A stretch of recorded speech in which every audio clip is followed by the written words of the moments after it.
আবারও যাত্রা শুরু করেছে গ্লোবাল সুমুদ ফ্লোটিলা। 12 এপ্রিল স্পেনের বার্সেলোনা বন্দর থেকে এই নৌবহরটি গাজার উদ্দেশ্যে রওনা হয়।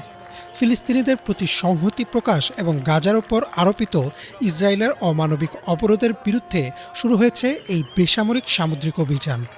আল জাজিরার প্রতিবেদন অনুযায়ী এই ফ্লোটিলা বা নৌবহরটি কেবল ত্রাণবাহী জাহাজ নয়, বরং এটি ইসরায়েলি দখলদারিত্বের বিরুদ্ধে একটি শক্তিশালী আন্তর্জাতিক রাজনৈতিক বার্তা। গ্লোবাল সুমুদ ফ্লোটিলার স্টিয়ারিং কমিটির সদস্য থিয়াগো আভিলা জানিয়েছেন, এবারে অভিযানে নৌকার সংখ্যা আগের তুলনায় অনেক বেশি। যেখানে 2025-এর অভিযানে 42টি নৌকা অংশ নিয়েছিল, সেখানে এবার 70টিরও বেশি নৌযান এই অভিযানে যুক্ত হয়েছে। প্রাথমিকভাবে বার্সেলোনা থেকে 39টি নৌকা যাত্রা শুরু করেছে এবং পথিমধ্যে বিভিন্ন দেশ থেকে আরও কয়েক ডজন নৌকা এই বহরে যোগ দেবে। আয়োজকরা বলছেন, ভূমধ্যসাগর পাড়ি দিয়ে গাজার অবরোধ ভাঙার ইতিহাসে এটি হতে যাচ্ছে সবচেয়ে বড় সম্মিলিত প্রচেষ্টা। এবারের অভিযানে বিশ্বের প্রায় 40টিরও বেশি দেশের নাগরিক, মানবাধিকার কর্মী, চিকিৎসক এবং সাংবাদিকরা অংশগ্রহণ করছেন।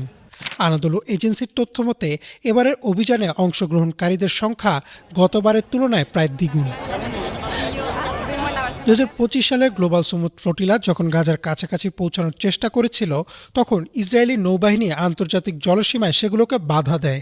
গতবারের 42টি নৌকা এবং 462 জন অংশগ্রহণকারীকে ইসরায়েলি বাহিনী মাঝপথেই আটকে দিয়েছিল। আয়োজকরা বলছেন, গতবারের সেই তিক্ত অভিজ্ঞতা এবং ব্যর্থতাকে পেছনে ফেলে এবার নতুন উদ্যমে আরও বড় পরিসরে এই অভিযান সাজানো হয়েছে। আমাদের আগের মিশনে 42টি নৌকা গাজার কাছাকাছি পৌঁছেছিল এবং 442 জন আরোহী সহ সেগুলোকে আটকে দেওয়া হয়েছিল। এবার আমাদের সাথে 70টিরও বেশি নৌকা রয়েছে, যার মধ্যে 39টি এখান থেকে অর্থাৎ বার্সেলোনা থেকে রওনা হচ্ছে। এর আগে যতবার ভূমধ্যসাগর পাড়ি দেওয়ার চেষ্টা করা হয়েছিল, আমরা এখন তার চেয়েও বেশি সংখ্যক নৌকা নিয়ে এগোচ্ছি। গাজার যা প্রয়োজন তার তুলনায় আমরা যা নিয়ে আসছি তা সমুদ্রের মাঝে এক ফোঁটা পানি মাত্র। আমরা সেটা জানি, কিন্তু এই পর্যায়ের মানবাধিকার লঙ্ঘন এবং বিচারহীনতার মুখে একমাত্র নৈতিক প্রতিক্রিয়া হল স্থলে এবং জলে অবিরাম ও নিরবচ্ছিন্নভাবে কাজ করে যাওয়া।